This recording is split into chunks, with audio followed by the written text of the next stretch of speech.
죄송한 말씀 먼저 드려야 되겠네요. 이 몸 관리를 잘 못한 것 같습니다. 불편을 끼쳐서 죄송하고, 또 우리 원세대 연합 예배를 좀 아이들이 좀 지루해하기 때문에 예배 속에 또 작은 예배로서 어린이 설교를 준비했고, 찬양하는데 여기 좀 전달이 잘못돼서 매끄럽지 못한 점이 있었던 것 같은데요. 또 양해를 부탁드립니다. 자, 오늘 마가복음 이어지는 말씀은 가족에 대한 말씀을 예수께서 주시고 있습니다. 가족이라고 하는 것은 정말 그야말로 우리가 세상에 태어나면서 하나님께서 주신 가장 값진 귀한 선물이라고 할 수 있죠. 그런데 우리가 살아가면서 그 가족이 누군가에게는 천국의 기쁨을 누리고 맛보는 그런 현장이 될 수가 있고, 또 어떤 이들에게는 그 가족이 참으로 끔찍한 자기 인생에 있어서 가장 깊은 상처를 주는 그런 곳이 될 수도 있음을 우리가 잘 알고 있습니다. 그런데 우리가 근대에 들어서 가족의 형태를 생각할 때 우리들이 가장 이상적으로 생각하는 그 가족의 형태라고 하는 것은 아버지가 있고 어머니가 있고 자식들이 있고, 그렇게 해서 이렇게 구성되어 있는 가족이 그냥 가장 일반적이고 이상적인 가족이라고 할 수 있죠. 근대에 들어서 그 대가족 제도가 산업화는 곧 국력에 해당이 되고, 그러다 보니까 이제 그 농촌 중심의 삶을 살아가던 이들이 대거 도시로 이제 이입을 하게 되고, 그러면서 이제 핵가족 형태가 이제 가족 형태로 자리를 잡게 됩니다. 그런데 오늘날 이런 가족 개념의 어떤 그 변화가 좀 있게 되면서, 특별히 오늘 우리가 살고 있는 시대는 우리들이 보통 이렇게 익숙해 있고 이상적으로 생각하는 그런 가족 형태가 아닌 가족 형태도 많이 있음을 보게 되고, 그것이 전혀 이상한 것이 아님을 또한 우리가 인정을 해야 합니다.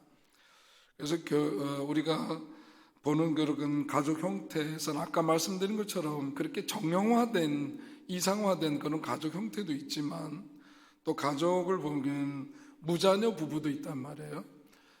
원치 않아서 자녀가 없는 경우도 있고 원하지만 없는 경우들도 있습니다.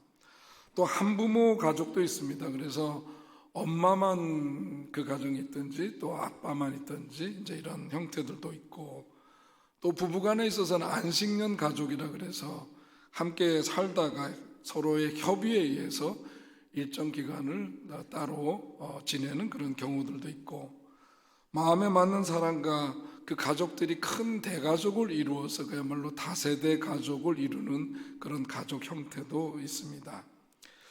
이혼한 관계지만 자녀 양육을 위해서 이혼은 그대로 유지된 채 함께 살면서 자녀를 양육하기 위해서 살고 있는 이중 핵가족도 있고, 또 일반 가족과 동일하지만은 결혼은 하지 않은 채로 살아가고 있는, 그래서 프랑스 경우에는 그 가족의 형태가 반수 이상이 이제 이런 가족 형태를 띠고 있는 경우들도 물론 있습니다.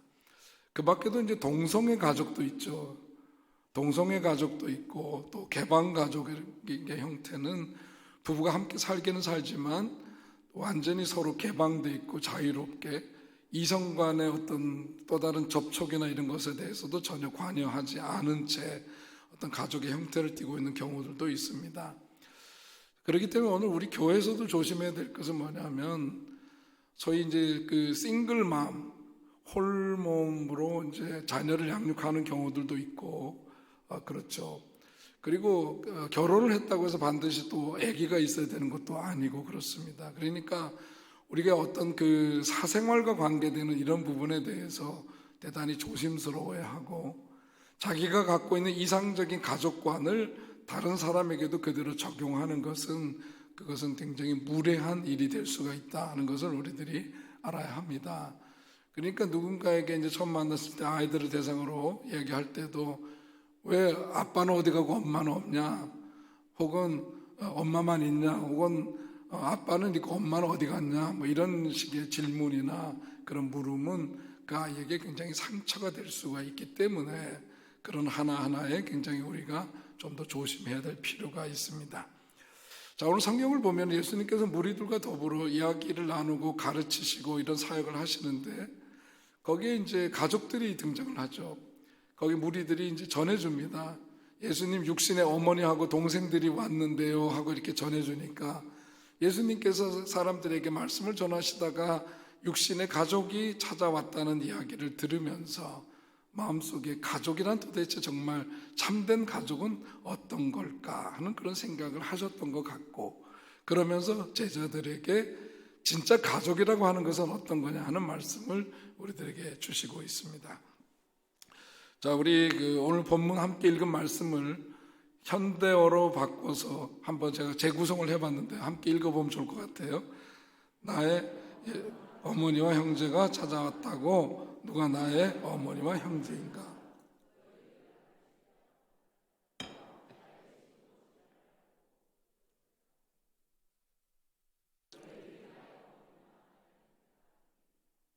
네, 예수님께서 이런 말씀을 하셨어요.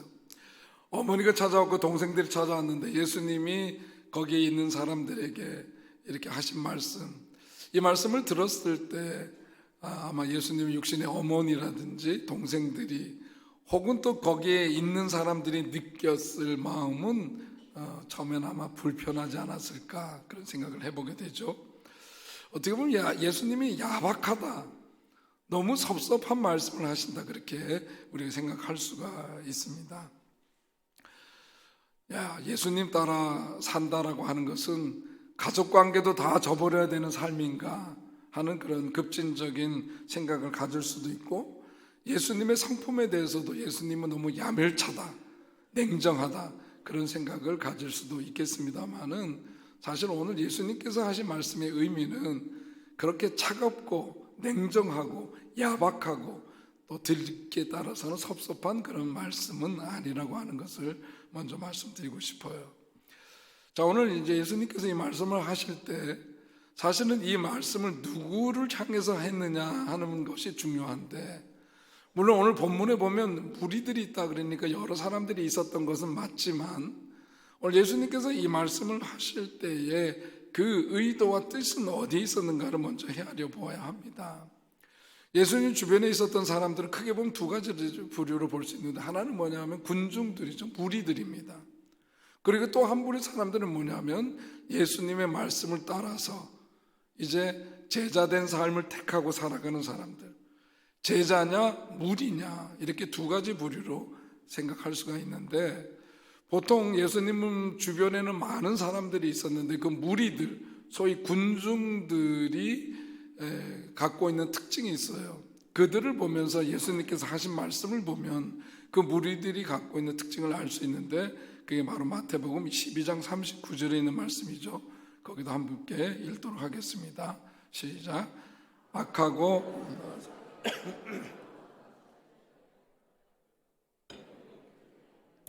아멘. 사람들은 뭐냐면 예수님한테 표적을 찾는다는 거예요. 뭔가 기적이 일어나길 바라고, 예수님 때문에 뭔가 자기 문제가 해결되고 이러는 것들만을 바라는 사람들, 그게 무리들이 갖고 있는, 군중들이 갖고 있는 특징이다 그렇게 얘기를 할 수 있습니다. 근데 예수님께서 오늘 이렇게 말씀하시면서 가족이란, 진짜 가족이란 뭘까 하는 것에 대한 말씀을 주시는데, 오늘 우리도 살아가면서 뭐냐면 혈육관계가 굉장히 중요하죠. 혈육관계 중요합니다. 왜냐하면 남들보다 훨씬 더 믿을만하다고 여기기 때문에 그렇습니다. 그래서 기업을 하는 사람들도 자기 가족들에게 혈연 관계 속에서 일을 맡기고, 중요한 일, 비밀스러운 일들은 가족들에게 그것을 다 맡기죠. 그것은 뭐냐면 믿을만하다고 생각하기 때문에 그렇습니다.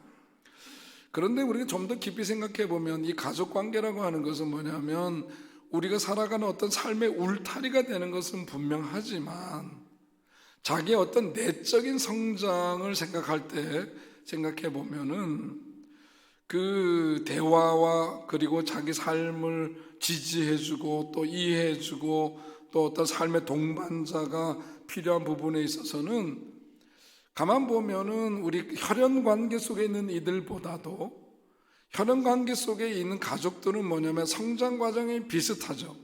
그리고 대단히 주관적인 입장들을 갖고 있기 때문에 내적인 성장을 하는 데 있어서는 소위 말해서 혈연 관계보다도 다른 관계가 더 필요하다는 것을 우리가 생각할 수 있습니다.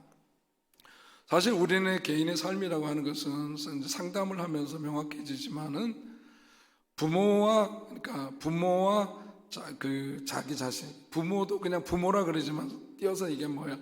아버지와 어머니와 자기 자신과의 그 삼각관계 속에서 모든 문제가 발생한다는 것을 우리들이 생각할 수 있습니다.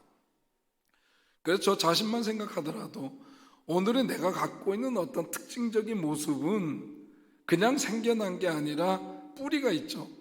아버지와 어머니와 나와의 관계 속에서 생성된 것임을 볼 수 있어요. 제가 갖고 있는 삶의 모습 가운데 하나의 특징 가운데 하나는 뭐냐면 책을 좋아하고 책을 잘 사고 책이 많다는 거죠. 책을 많이 정리했지만 집안에도 책이 있고 교회도 책이 많고 그랬습니다. 지금은 그런 부분에서 많이 이제 벗어나 있어요. 벗어나 있긴 하지만 여전히 뭔가를 들여다보고 읽고 이런 것이 저의 삶의 주된 모습임을 보게 되는데 왜 그럴까? 생각을 저 나름 분석을 해보면 그런 거죠. 제가 어렸을 때 우리 아버님은 사업을 하시느냐고 집을 비우는 때가 많았습니다. 아버지하고 창경원에 간 기억들, 남산에 간 기억들, 이런 기억들, 이렇게 이벤트적인 기억들은 있지만 아버지하고 무슨 대화를 길게 한다거나 아버지하고 어떤 고민을 같이 이야기했다거나 이런 기억은 없는 거죠. 우리 어머니가 저를 무척이나 사랑하셨지만 어머니의 관계 속에서도 어머니하고 무슨 인생을 논한 적이 없고 어머니와의 관계 속에서 어떤 깊이 있는 대화를 해본 적은 없어요. 자, 그리고 우리 누이들이 많았어요. 우리 누나들만 5이고 여동생도 있고 그랬지만 성별이 다르잖아요. 누이들은 누이들의 세계가 있고 누이들끼리는 서로 어울리지만 남동생을 사랑하는 것은 맞지만 어떤 대화가 깊이 있게 이루어졌던 것은 아니었단 말이죠. 그냥 가만 보니까 저도 살아오면서 뭐냐면은 뭐가 필요했느냐, 내 삶이 있는 어떤 질문에 대해서 답해줄 누군가가 필요한데 그것이 뭐냐면 가족 관계 속에서 답이 주어지지 않으니까 어디서 찾았느냐? 책에서 찾은 거죠. 그러니까 책을 보게 되고 책을 아끼고 책을 사모으고 거기에서 계속해서 이제 답을 구하는 그런 삶이 결국은 성년이 된 저에게도 습관처럼 남아있고 그러니까 그 답을 계속해서 거기서 찾고 있구나 그런 생각을 갖게 됩니다. 이게 이제 가족과의 관계 속에서 나타난 내 삶의 결과이기도 한 거죠. 자, 그런데 오늘 예수님께서 뭐냐면 이 그렇게 영향을 주고받는 관계이긴 한데 진짜 가족이라고 하는 것은 뭐냐? 가족의 참된 의미를 얘기하면서 예수님에게 있어서 오늘 참된 지금 하나님 나라를 선포하고 하나님 나라 운동을 전개 나가는 예수님에게 있어서 참된 가족은 누구냐? 오늘 이 말씀을 통해서 보여주는 건 뭐냐면 내게 있어서 진짜 참된 가족은 누구냐? 제자들이다. 그 얘기 하시는 거예요. 자, 여러분 오늘 이 말씀을 드리면서 그러면 혈연적인 관계 속에 있는 예수님의 어머니나 동생들을 부정하는 거냐? 하나님 나라 운동을 하려면은 가족들을 다 그렇게 야멸차게 뒤로 다 잘라버려야 되는 거냐? 그런 말씀은 아니에요. 오늘 제가 보기엔 예수님께서 이렇게 하신 말씀의 의도에는 2가지 뜻이 있습니다. 하나는 뭐냐면 진짜 참된 가족이라고 하는 것은 뭐냐면 이렇게 함께 삶을 공유하고 하나님의 뜻을 이루기 위해서 같은 뜻을 갖고 살아가면서 서로에게 용기를 주고 함께 희로애락을 나누면서 살아가는 이 관계야말로 진짜 가족이다.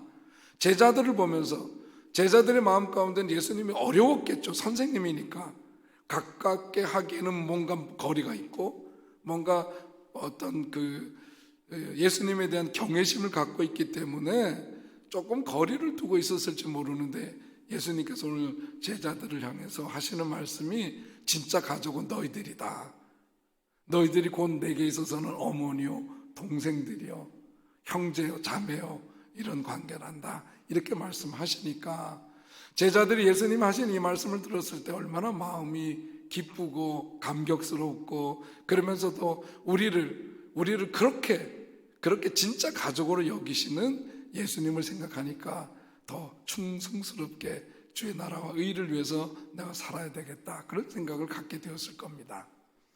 또 한편으로 예수님 어머니와 동생들에게 있어서 이 말씀이 갖고 있는 의미는 뭐냐면 이제 집을 떠나서 바깥에서 사람들의 이야기를 통해서 예수님의 삶에 대한, 예수님이 어떤 일을 하시는지에 대한 이야기를 들었는데, 걱정스러운 마음으로 찾아온 육신의 어머니 마리아와 동생들을 향해서 걱정 마세요.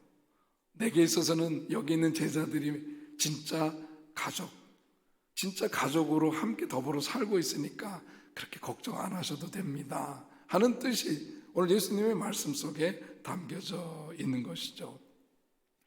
그러니까 예수님이 이 말씀을 하신 것은 앞으로 진짜 예수 제대로 믿으려면은 우리 가족들 다 뒷전이다, 다 필요 없고 그냥 예수만 잘 믿으면 돼, 이런 얘기 하시는 건 아니고요. 그러니까 야멸차게 냉정하게 그런 건 관계를 끊어버리는 말씀이 아니라 하나님의 뜻을 함께 이루기 위해서 살아가고 정말 삶을 함께 공유하고 있는 사람들이 진짜 가족이다 하는 것을 우리에게 일깨워주고 있습니다. 몇 주 전에 우리 여동생의 큰딸이 결혼을 했어요. 조카 결혼식에 가니까 우리 팔남매들이 다 모였어요. 그러니까 우리 부모님 계실 때도 명절 때 가면은 우리 누이들은 다 10월드 관계하고 나서 나중에 오기 때문에 우리 누이들도 한 자리에서 다 볼 수 있는 기회는 지난 수십 년 동안 거의 없었어요. 그런데 뭐냐면 이렇게 결혼식이 있다든지 장례식이 있다든지 이럴 때나 돼야지 뭐 가족들이 다 모여서 서로를 확인하고 반가우고 그럽니다만은 그게 살면서 몇 번이나 되냔 말이에요.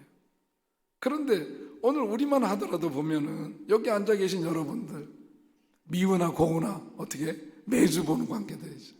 매주 보는 관계들이에요. 한 번만 봅니까? 속해서도 보고 선교에서도 보고 미우나 고우나 함께 자기 삶의 이야기를 나누고 우리들의 삶의 목적은 하나님의 나라를 위해서 하나님이 뜻하시는 그런 삶을 함께 이루기 위해서 살아가는 동지적인 결속을 갖고 살아가는 이 관계, 이게 진짜 가족이다.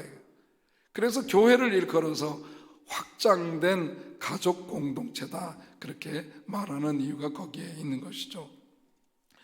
자, 오늘 말씀을 통해서 우리는 무엇보다도 우리가 함께 이 교회라고 하는 공동체 속에서 서로 더불어 살아가는 이 관계야말로 진짜 가족이다 하는 그런 가족의식을 여러분들이 갖게 되실 수 있기를 바랍니다. 오늘 예수님께서는 뭐냐면 어떻게 우리는 예수님의 어머니와 형제가 될 수 있는가라고 하는 것에 대해서 그 질문에 대한 답이 다른 것 아니죠. 누구든지, 오늘 35절 말씀이 가장 중요한데 35절 말씀을 함께 읽겠습니다. 시작.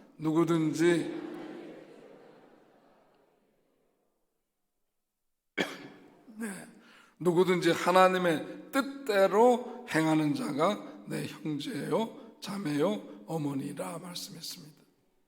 그러니까 오늘 우리가 예수님께서 우리를 향해서 그렇게 말씀하시는 거죠. 하나님의 뜻을 쫓아서 하나님의 뜻대로 행할 때 우리 주님께서는 우리를 향해서 바로 당신이 내 어머니요, 당신이 내 형제요 자매입니다 라고 예수님께서 그렇게 우리들에게 말씀하시는 겁니다. 그러므로 오늘 우리들이 살아가면서 여러 가지 많은 삶의 도전이 있고 또 어려운 일들이 많이 있고 사회적으로 이 교회나 또 성도들에 대한 평가들이 절하되어 있는 그런 상태 속에 있지만 오늘 우리는 이 말씀을 통해서 그런 모든 평가를 넘어서서 우리들이 주님 안에서 주의 뜻을 이루기 위해서 함께 형제 자매된 마음을 가지고 더불어 살아가고 그럴 때 주님께서 우리를 향해서 당신이야말로 내 어머니요 내 아버지요 내 형제요 자매다 그렇게 말씀하시는 겁니다. 우리들 모두가 주님 안에서 주의 뜻을 이루기 위해서 더불어 살아가면서 주님의 귀한 공동체로서 서로 가족애를 누리면서 거룩하신 주의 뜻을 쫓아 더욱더 힘있게 살아가는 여러분 되시기를 주님의 이름으로 축원드립니다. 우리 함께 우리 시간